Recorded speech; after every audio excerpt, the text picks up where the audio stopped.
Celtics Talk podcast is presented by 24autogroup.com. 11 locations across New England.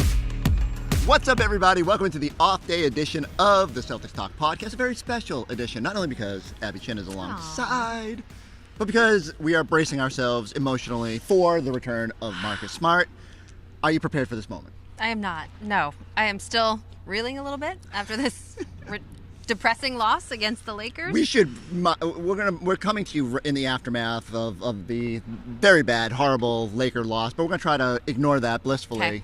And move on. Put the spotlight on Marcus. Yeah, can't change it. We got to move on. Yes. And so Marcus. I'm sad. How are you feeling emotionally? So it's weird, right? Like, people keep asking me, is it a good thing he's not playing? And I actually think it might be. It might be. Right? Yeah. Because I don't think for him too. Sure. Like, then he gets to enjoy the moment, savor it all. I don't think I'm emotionally prepared for the first time Marcus Smart, takes out Jaylen Brown trying to get a loose ball or dives on the floor in front of other guys. And I'm like... I don't even think about things like that. I don't let my mind go to those places. Really? Yeah.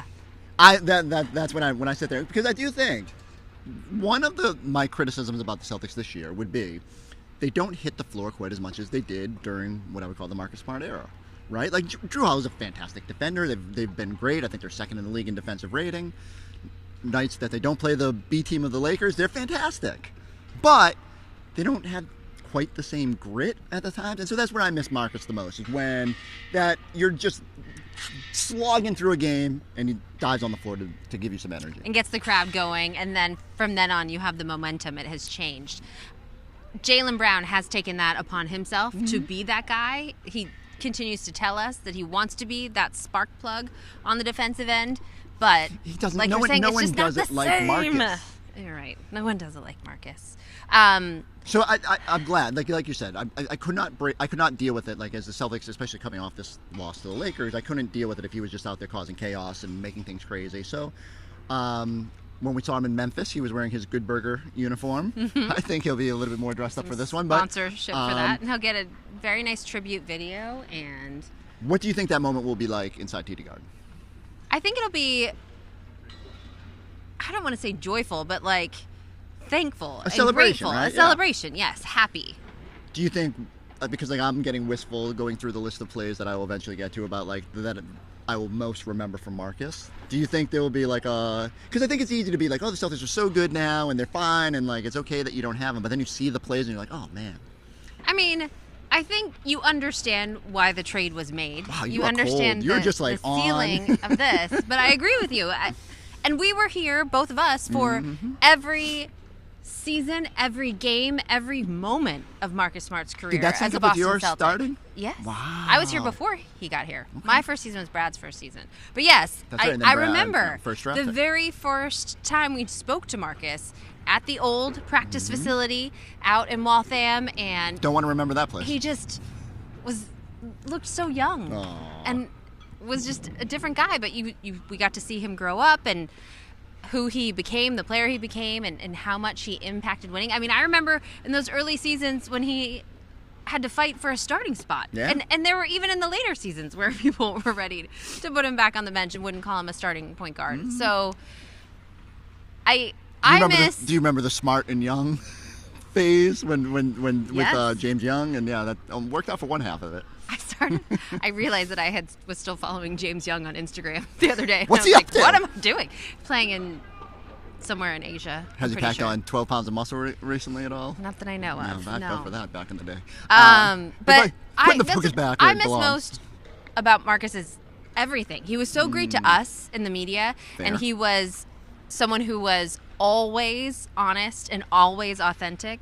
And we know he wore his heart on his sleeve, and he was open to sharing that with people. And I think that came across, and that's why Celtics Nation loved him so much. Good and bad, right? Like, he would tell his teammates when they weren't playing up to a certain level. But I will say the one thing, made the playoffs every single year Marcus Smart was here, right? Every single year.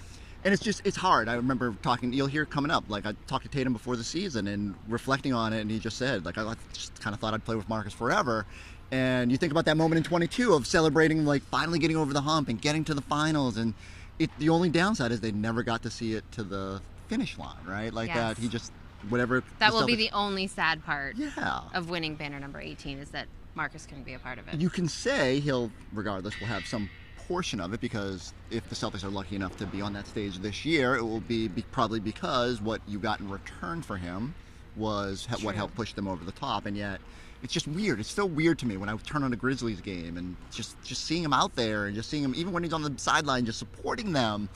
It's going to be very interesting. It's gonna Especially be when you think about what the Grizzlies are going through right now. Yeah. John Morant and the season-ending injury, and they have just had zero injury luck and are playing, just scrapping and clawing every single night. All right, so I want to go down memory lane. Okay. And Too happy your time. I was yeah, exactly. I was trying to pitch For Marcus. Things are okay here in well, Boston. also for the Celtics, because the like Laker we loss. said, yeah.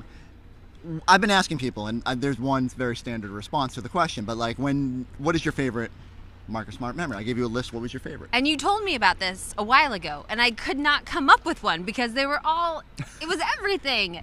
And Marcus was my go-to guy after, and this is a little inside, but for nationally televised games that we don't broadcast, I get a player, but it's in the back hallway, and I am like 4th or 5th down on the list, and Marcus was my go-to for that. He never said no. He was always wonderful and so gracious and giving in those moments, and so that's what I remember about Marcus. Yeah. Is making the game-changing play, and then he was the guy who had the humility and wasn't not out there taking credit for it. Did anyone ever like slap him on the backside, Grant style? Like, I'm trying to think of your best walk off with Marcus. I should have gone through the There history was of that. a lot. There were so Yeah, many, I mean, I which feel is like there wonderful was. about it. Yes. He was always good. I feel like there was definitely some times. I think maybe when there was like maybe in the Miami series or something like that, guys walking off the course just wailing on him. So that's a great point. Like, he was always able to go from like crazy playing at 100% Marcus Smart to, let me tell you why this win mattered, and like lead you through it. He had a very good sense of like being able to then process what was next. I do remember there was also something we did for now the Celtics Post Up, but the former Celtics magazine show, and I asked him, "Can we characterize your defense as chaotic rage?" And he loved that. That was shout out to Max Letterman. I feel like that appropriately sums up the Marcus Smart experience, especially early on, and it was much more chaotic. I feel like you reined it into a more team-friendly style. And yet his development was essentially in line with how the Celtics progressed, right? From this kind of like raw, wow, how did they make the playoffs, to, then all of a sudden they add a little bit of talent and Marcus takes that step. I just don't think it's a coincidence that they were as successful as they were when Marcus was here and as he developed into a legitimate point guard in the NBA. So the moment you're talking about, everyone's favorite moment about Marcus, tell it, and then I'll tell my story. Okay, so the moment that everyone comes back to is actually, I believe, right here, where Was Marcus. it on that side? Well, one over there, one over here, maybe. James Harden was inbounding from here. That's what I'm trying to get to. Is that the Celtics were down on the Rockets, multiple possessions. It felt like they were out of the game, no chance to win it. And Marcus takes 2 charges. I think he missed a free throw in the sequence too. And it's just like the most absurd sequence where you said, "Oh, this is what Marcus Smart and winning plays is all about," right? Like that. In the most dire of situations, Marcus is going to do something chaotically crazy and find a way to win. And you never felt out of it because Marcus was there. Absolutely. And there was probably like 10 of those games along the way, but I think everyone falls back to that just watching Harden in the height of his Hardenness. Well, but then also you knew that Marcus was in his head for years after that. Anytime the Celtics played the Rockets, wherever he was at that moment, wherever he was trying to get out of that in that moment, you knew that Marcus was in his head. You could feel it. You could see it in James Harden, who was an MVP caliber player in that time. That might have been around his MVP season, right? Like, I mean, he was just he was unstoppable at that point, and yet Marcus found a way. Like, and normally that call's not going against an MVP level player, but Marcus was so good in that instance. I don't know if we'll ever. I can't remember another sequence like that I've covered in 12 years around this thing. So of any superstar of course. doing that. I did give you a list. So I said that because I was in the tunnel in the back. I didn't even see it. I didn't know what was going on. And we got Marcus afterwards. Oh, wow. And I was like, so... Can you take me through? Yes, take me through the end of that game. And then he said, and I was like, what did you do? What just happened? It was remarkable. It's crazy. Much like Marcus. I still can't fathom just how crazy that night was. As Still Potable gets going over there and screaming. But there were so many moments. Yeah, so I gave you a list. We can kind of rip through some of these. One of the other moments that I think, if you're not picking the Harden thing, you go back to his first what we call Cobra Stroke, right? So the Nets were walking the ball up the court. I forget if it was here, and I'm going to pretend like it was here. Towards the center stripe. And Marcus is waiting and realizes the player in front of him is just not picking up the ball, and no other player in the league would ever even think about lunging in that situation. Not in the NBA. It's just not what you do. Marcus made it his trademark. Yes. Not only did he get that one, and players stopped walking the dog against him. Exactly, because you just didn't want to even take the chance. Yep. I believe they called that a jump ball because even the ref was like, "What just happened?" But in general, it became his signature. Anytime you just left the ball out there, he was going to get it. And the Cobra nickname is pretty sweet. It really just all flowed together. One that now that we were talking about the Cobra, I had forgotten about this. Remember him beefing with Jimmy Butler during the Gerald Green playoffs, I call it, where I believe Jimmy... when he was on the Bulls. You're right. And I believe Marcus said he wasn't about that life. Yes! Oh my gosh! No, someone said Marcus wasn't about that life, and he's like, "Oh, I'm about that life." About that life, and then he had the sweatshirts made up, and man. Oh my gosh, that was so long ago. It feels was like that when Rondo was on the Bulls, and then he broke his thumb, and the entire series shifted? Oh, because Brad started Gerald Green in Game 3, which was the most surprising moment in Celtics history. I will eventually write the 10-year history of oral history of Brad my God, Stevens. Gerald Green is starting in this game. No, well, maybe Brad Stevens too. You say Brad Stevens moment. Gerald Green. But mostly that moment, because it was the most oh my God moment that I can remember in Celtics history. Very similar to the charge takes. When Brad said that, we were like, "Are you kidding me? A playoff game, a must-win playoff game," and Gerald Green saved the day.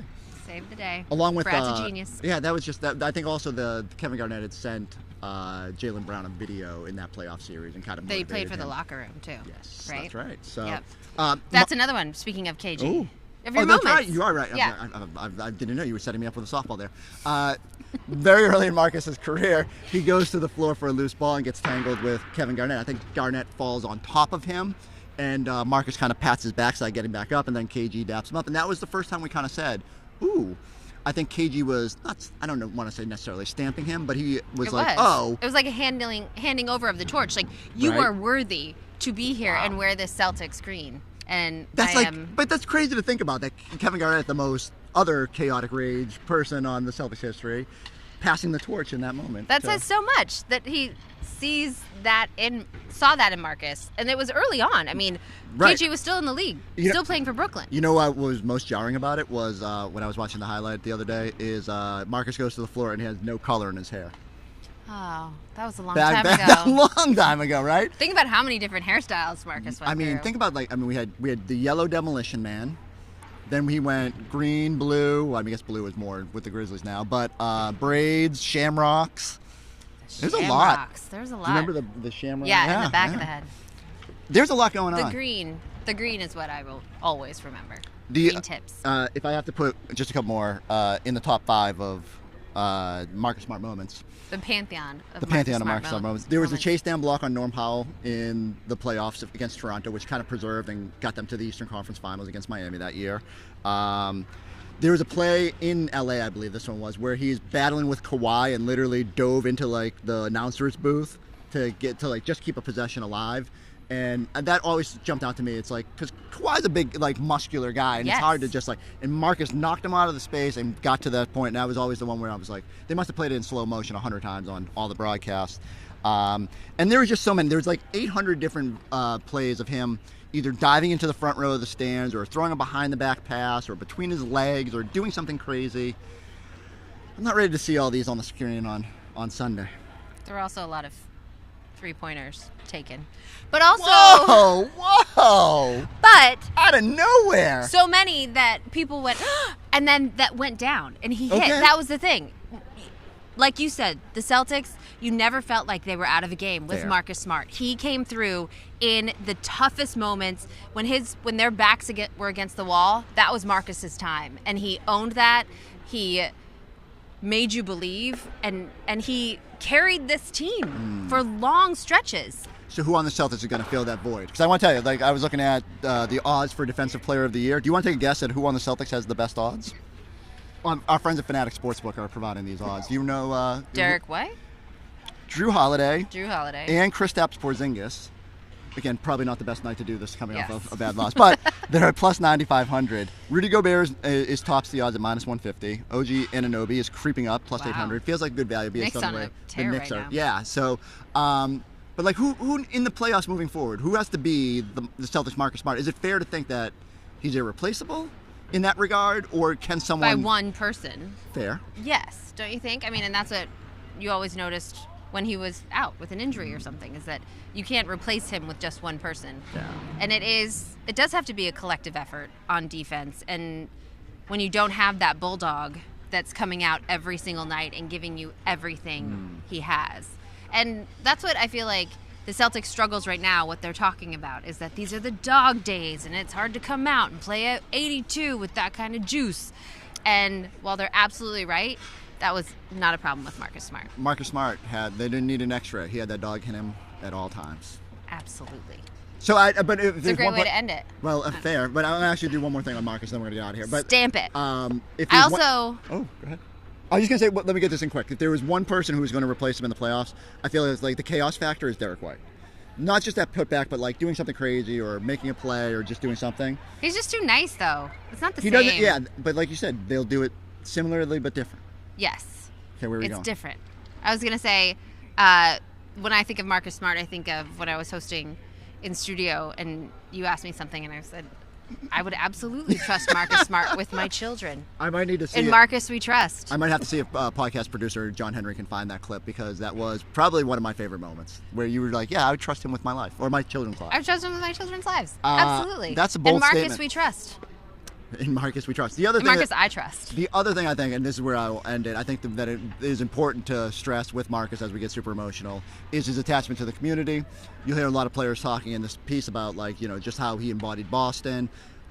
I remember some of the earliest stories I wrote during Marcus's tenure was him surprising kids with cancer at the hospital. Yeah. Obviously with what his mother went through and losing his mom, that was super important to him. But him showing up, like Nerf gun fights with patients and just like people that wouldn't expect it, and he was as human a person as we had here, who understood that there's more than basketball, that we're not only us but like everyone he touched was real humans, and there was a detachment there.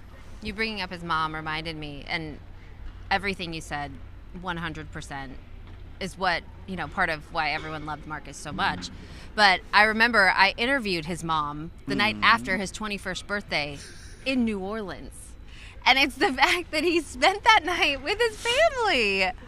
What more can you say about Marcus? I mean, I'm sure that's not the only thing that he did that night, but he brought his mom in to be with him on his birthday. She meant so much to him. Yeah. That is awesome. All right, well, that's where we're going to put a bow on it.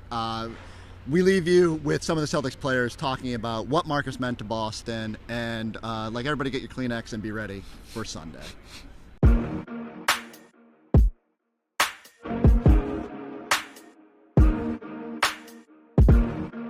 It's tough. You know, 6 years together. You know, that was tough. You know, he's a big part of this culture. You know, he was the most beloved Celtic, you know, that we had on our team. He was the heart and soul, and to see him leave, right? I thought like I was gonna play with Smart, you know, my entire career. So seeing him leave was tough. You know, we've had so many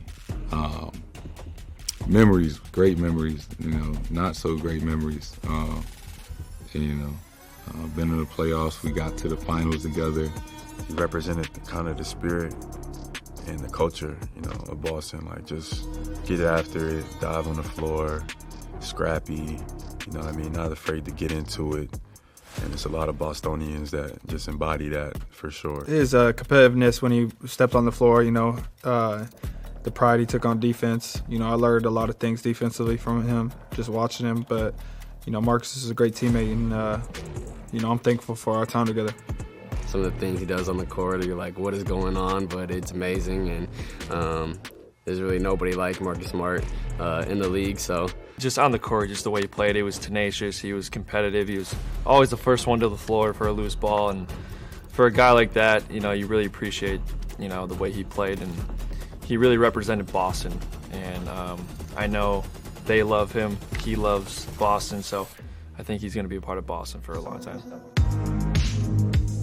Probably one of my favorite stories was when his mom was still alive. We were in Dallas, and she fixed up this great meal, and was very thoughtful for me. Brought it over, and so my sweet potato pie as well, and just kind of just very caring. And I remember Marcus and I talking about that, sharing that moment, and for me that part was very special. So I was fortunate enough to get to see Marcus as more as a teammate and looking at him, as a friend. So my time with him was very special. I think the thing about Marcus is I've really gotten to just know him as a person. And especially with the trades and losing guys and losing people, it's easy to just look at them as assets or liabilities or players. But I really love Marcus the person, and you really saw it at the wedding.